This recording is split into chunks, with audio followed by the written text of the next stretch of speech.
we're going to look at compound angle formulas. Compound means more than one angle. So we might be looking at something like sine of A plus B.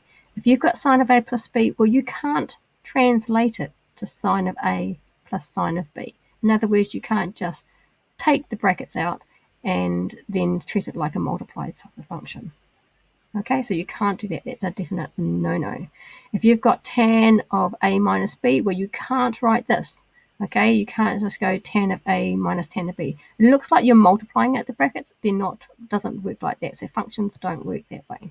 Okay, so definitely don't do that sort of thing. If you, same thing, it goes for different functions that you have. So if you've got e of x plus y, e is also a function, and so you can't write it as e of x plus e of y. That definitely does not work. Okay, if you've got log of x plus y, it does not equal log of x plus log of y. That's a no-no as well. Just like when you do quadratics, if you've got x plus y all squared, you can't write this thing over here, x squared plus y squared. Do that and somebody will cry. Okay, so what do you do with trigonometry and you've got a compound angle? Well, these compound angle formulae are written below. These are all these ones here. That's a lot of formulas, okay? So what we do in our formula sheet, because you don't need to remember all of those, is that if you take the first two, okay, what you notice is you've got sine of A plus B, and that equals, and these are formulas are written, so you just use them, they're just identities, okay? So that equals sine of A cos of B plus cos of A sine of B. And the one underneath says sine of A minus B, and the only difference in here is a minus. So what they do in your formula sheet is they write it like that. They write the two formulas together.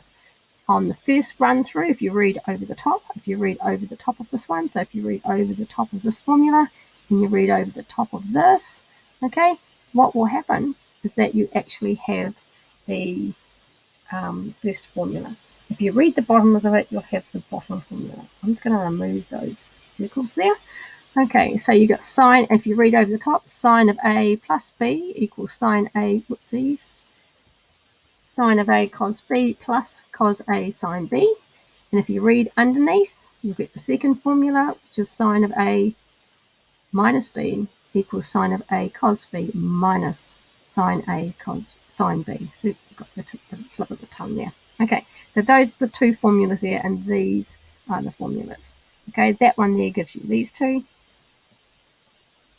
Okay, and then you've got this next one, which says cos of A plus B. So read over the top the first time. If you read over the top of this formula here, okay, you will get the formula that's up here. If you read underneath it, okay, you go cos of A minus B equals cos of A cos B plus sine A sine B. You read that one.